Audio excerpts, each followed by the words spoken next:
Pettus Bridge because he and they had the courage to believe that the freedom to wield this power was waiting on the other side. 40 years later, our leaders in Congress need to show some of that same courage and pass an extension of the Voting Rights Act. The time to act is now, and now is when we should get this done. We say to Congress, pass an extension of the Voting Rights Act and do it now. And we say to you that on tonight you can take action yourself. Let your voice be heard by filling in the petition card that's on your chair and turning it in to the usher before you leave tonight. We've joined with the Rainbow Push Coalition and many others to send 1 million signatures to Congress in support of a Voting Rights Act extension. And while we're at it, we ought to make it clear that the right to vote should not depend on where you live. And that's why it's finally time that the District of Columbia had a voting member of the House, 2 voting members of the Senate, and full voting rights for every single citizen in the District of Columbia. So, ladies and gentlemen, we say to Congress, free D.C. and unshackle this last colony. We know that in the coming months, another historic decision will take place here in Washington. Throughout America's great movements for justice, the Supreme Court of the United States has been a force for equality in our laws and our lives.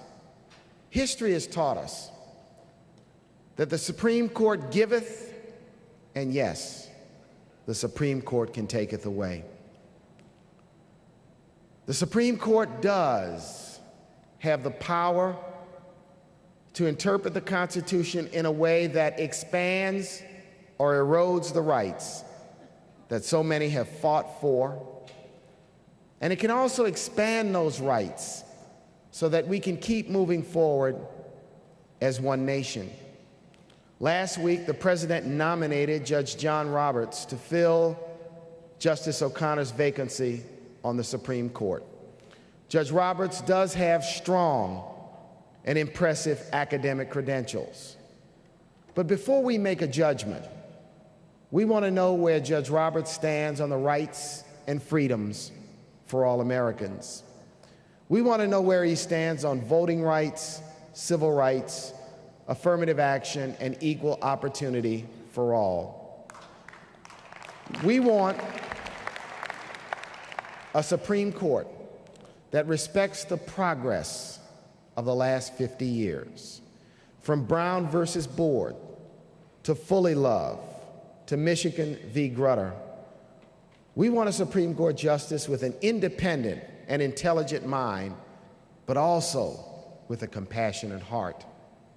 So our duty, our responsibility to our founders and our legacy is to exhaustively review his writings, his decisions, who he fought for as a lawyer.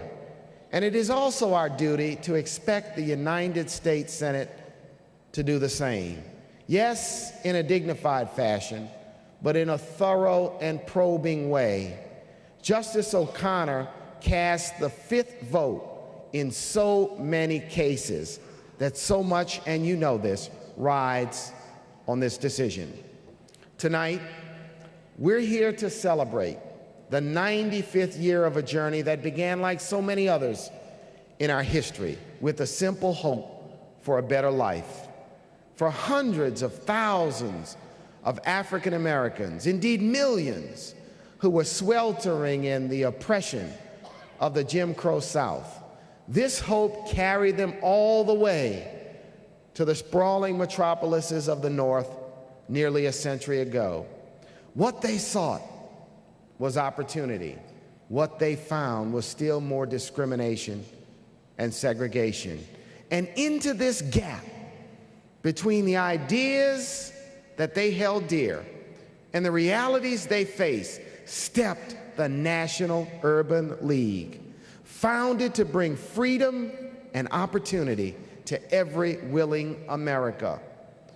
And 95 years ago, yes, Ruth Standish Baldwin, a compassionate woman, George Edmund Haynes, an intelligent, pioneering man, set out to create an organization that wouldn't just change our country, but would change people's lives on a day-to-day basis by connecting them to jobs, to housing, to education, and by removing the barriers standing in the way of their American dreams. And Eugene Kinkle Jones continued that movement by establishing affiliates all across this nation. As time and circumstance changed, so has our organization.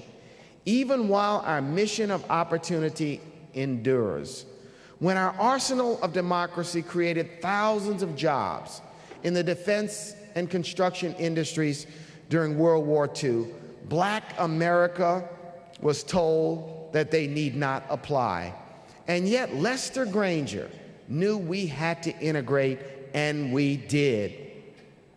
When the civil rights movement swept across the nation, promising justice and equality to all, Whitney Young knew we must be a partner, and we were. And when Vernon Jordan saw too many all-Black unemployment lines and too many all-white corporate boardrooms, he knew equal opportunity must be our mission, and it was. When John Jacob faced the budget cuts of the 1980s, he taught us that self-reliance and self-determination was necessary, and that sustained our movement.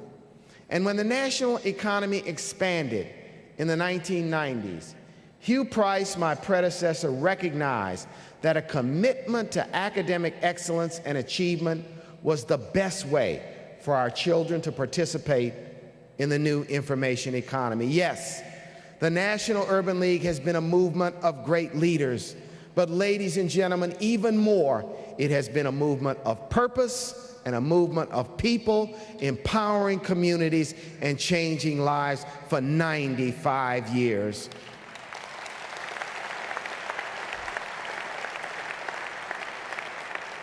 And at 95 years young, we must now annually measure our progress.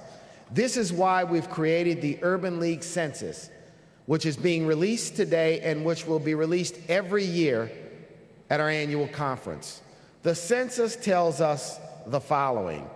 In the last year, we've given new chances to nearly 300,000 children through early childhood and after-school programs, and that's impressive. We've given new chances to college kids across America by awarding $10 million in scholarships over the last 6 years. And in 2004, we gave new chances to more than 300,000 Americans by finding them jobs, housing, and business opportunities. And we've given the chance to participate in the political process to over 100,000 Americans by helping them to register to vote in 2004. Our census shows that in 2004, we directly served over 2.1 million Americans, and we impacted over 50 million more through our publications, research, and public policy advocacy. And to add to that, we've done an economic impact statement, and that demonstrates that the economic impact of the Urban League movement is over $750 million, that's billion with a B, $billion last year. Give yourselves a big round of applause for the work you do. And with the help of Dr. Silas Lee, Dr. Bernard Anderson, our sponsor Sodexo, this census and economic impact will be done each and every year. I think it's safe to say that at 95 years of age, we are the most respected and effective civil rights